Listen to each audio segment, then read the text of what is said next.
Hi, boys and girls. Today I'm going to read you a story about cause and effect. It's called Alexander and the Terrible, Horrible, No Good, Very Bad Day.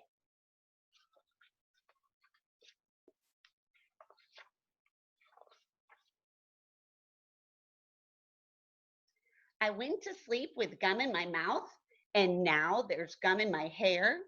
And when I got out of bed this morning, I tripped on the skateboard, and by mistake, I dropped my sweater in the sink while the water was running. And I could tell it was going to be a terrible, horrible, no good, very bad day.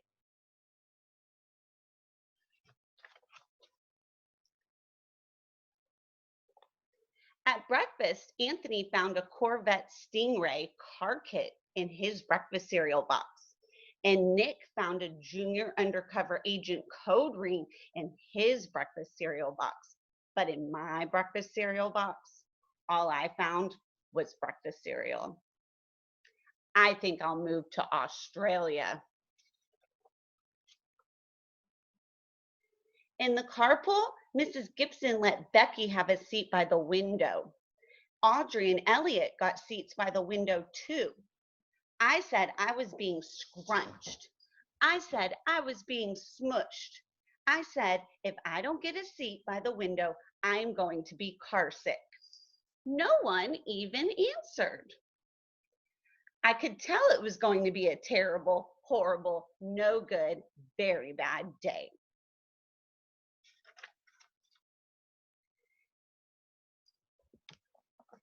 There goes my kitty cat. At school, Mrs. Dickens liked Paul's picture of the sailboat better than my picture of the invisible castle.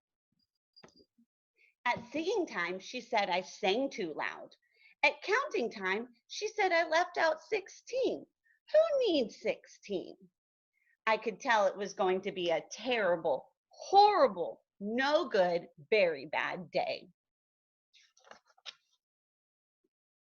I could tell because Paul said I wasn't his best friend anymore. He said that Philip Parker was his best friend and that Albert Moyo was his second best friend and that I was only his third best friend.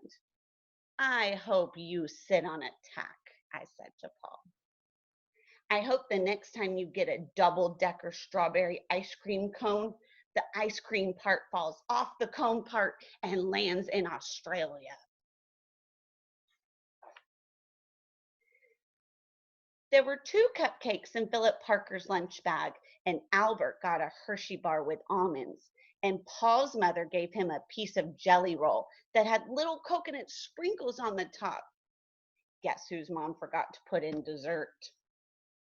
It was a terrible, horrible, no good, very bad day.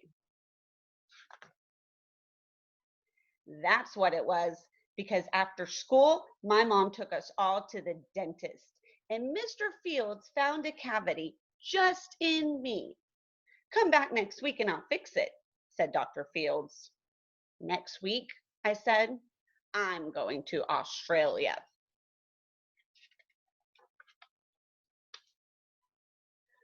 On the way downstairs, the elevator door closed on my foot. And while we were waiting for my mom to go get the car, Anthony made me fall where it was muddy. And then I started crying because of the mud. And Nick said I was a crybaby. And while I was punching Nick for saying crybaby, my mom came back with the car and scolded me for being muddy and fighting. I am having a terrible, horrible, no good, very bad day. I told everybody. No one even answered. So then we went to the shoe store to buy some sneakers. Anthony chose white ones with blue stripes. Nick chose red ones with white stripes. I chose blue ones with red stripes. And the shoe man said, we're all sold out. They made me buy plain old white ones, but they can't make me wear them. When we picked up my dad at his office, he said I couldn't play with his copying machine, but I forgot. He also said to watch out for the books on his desk, and I was careful as could be, except for my elbow. He also said don't fool around with his phone, but I think I called Australia. My dad said, please don't pick him up from work anymore. It was a terrible, horrible, no good, very bad day.